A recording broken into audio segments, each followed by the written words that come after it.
அருட்கருணையாக வந்து என்மேல் அன்பினை பொழிந்து கடையோனாகிய என்னையும் காவிய கவிஞனாய் கண்டறிந்து செல்வராமாயணம் என்னும் புதிய ராமாயண காவியம் புனைவதற்குரிய இலக்கண பாக்களையும் தந்து என்னை தொடர்ந்து ஆதரித்து வரும் இறைவன் ராமனை வணங்கி அந்த ராமனுக்கு எனது நன்றியை சொல்லுகிறேன்.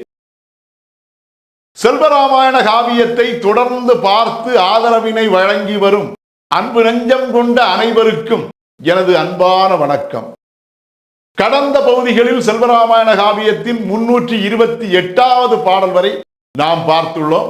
அதன் தொடர்ச்சியாக இந்த பகுதியில் 329வது பாடல் மற்றும் அதன் விளக்கம் ஆகியவற்றை பார்ப்போம். செல்வராமாயணம் அயோத்தி பருவம் மந்தரை காலம். உன்னால் துன்ப வடுவுற்ற கோசலை ராமனுக்கு பட்டம் சூட்டப்படுவதன் மூலம் உன்னை பழிவாங்க முற்படுவாள் என கைகேயிடம் மந்தரை கூறுதல். பாடல் எண் 329.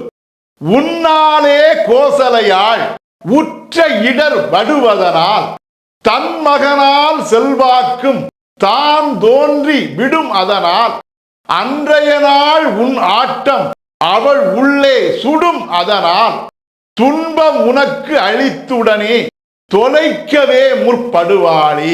இதுவே அந்த 329வது பாடல். இந்த பாடலுக்கான விளக்கத்தை காண்போம். உன்னாலே கோசலையாள் உற்ற இடர் வடுவதனால் என்ற முதலாவது வரிக்கான விளக்கம், மந்தரையானவள் கைகேயிடம் தொடர்ந்து தனது வஞ்சக கணை போன்ற வார்த்தைகளை வீசி தாக்குவது போல் கொடுமையான சொற்களை பேசினாள். அன்பிற்சிறந்த கைகேயியே, மேலும் யான் சொல்பவற்றை கேட்பாய். மன்னன் தயரதனிடம் நீ மிகுந்த செல்வாக்கு பெற்றிருந்த அன்றைய நாட்களில் கோசலையானவள் உன்னால் பல்வேறு வகையான இன்னல்களுக்கு ஆளாகி இருந்தது உண்மை என்பதால் அன்று அடைந்த அந்த துன்பங்களை அக்கோசலையாள் மறக்காமல் உள்ளத்துள் வைத்திருப்பாள். அது அவளது நெஞ்சத்தில் என்றென்றும் மறையாத வடுவாகவே நின்று நிலை பெற்றிருக்கும். தன் மகனால் செல்வாக்கும் தான் தோன்றி விடும் அதனால். ஆகவே அவள் அதற்காக உன்னை பழி வாங்குவதற்கு எண்ணி அதற்கேற்ற உகந்த நேரத்தினை எதிர்பார்த்து காத்திருப்பாள். அப்படி காத்திருக்கையில் அவளுடைய மகனாகிய ராமனுக்கு பட்டம் சூட்டப்பட நேர்ந்தால் அதன் மூலமாக அவளுடைய செல்வாக்கும் அதிகாரமும் உயர்ந்துவிடும்.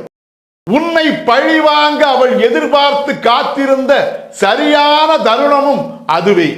அவ்வாறு கோசலையின் செல்வாக்கும் அதிகாரமும் உயர்கிற பட்சத்தில் அன்றைய நாள் உன் ஆட்டம் அவள் உள்ளே சுடுமதனால் முன்னாளில் உனது அத்துமீறிய ஆட்டம் காரணமாக கோசலையின் நெஞ்சத்தின் உள்ளே நீ செய்த துன்பங்கள் யாவும் அவளது நெஞ்சில் நீங்காத வலுவாக நிலைத்து தங்கி நின்றே உடலில் பட்ட தீயானது சுடுவதைப் போல உள்ளத்தில் பட்ட அத்தீயும் அவளை சுட்டு துன்புறுத்தும் என்பதால் துன்பம் உனக்கு அளித்துடனே தொலைக்கவே முற்படுவாளே.